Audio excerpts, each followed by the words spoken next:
Accumulati nelle stanze del deposito della provincia di Padova, impolverati oppure ancora imballati e accatastati. Ecco che fine hanno fatto la gran parte dei banchi con le rotelle acquistati con i finanziamenti europei dalla provincia per far fronte alle richieste delle scuole padovane.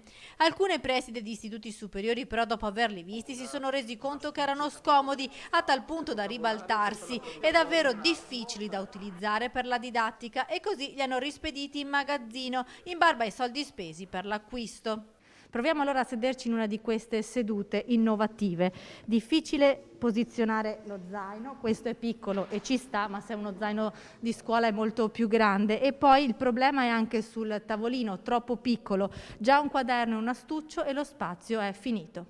Nei giorni scorsi vi avevamo mostrato come nel complesso scolastico di Vo si era arginato lo spreco trovando attività didattiche adatte alle sedute innovative. Così non è stato però per altre scuole della provincia. In questa parte di deposito, circa 25 metri, ci sono tutti i banchi che non sono ancora stati tolti dall'imballaggio.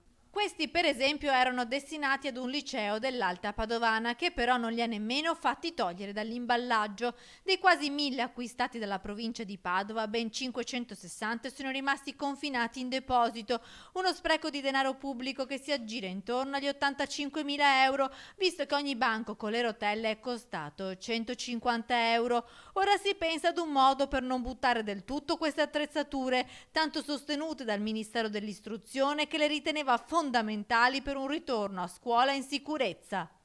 Alcune scuole hanno fatto evidentemente valutazioni diverse. Questi banchi sono tornati indietro, sono circa poco meno di 600 quelli che sono tornati indietro. Adesso insomma noi contiamo che nelle prossime ricognizioni che verranno fatte tradizionalmente tra maggio e giugno, contiamo insomma di poterli ricollocare nelle scuole che ne avessero ancora di bisogno o che necessitano insomma di ampliare le proprie attrezzature. Io ho detto che piuttosto di lasciarli inutilizzati potranno essere insomma destinati ad associazioni di volontariato e ai paesi del mondo che eventualmente necessitano di far scuola e ne dovessero aver bisogno.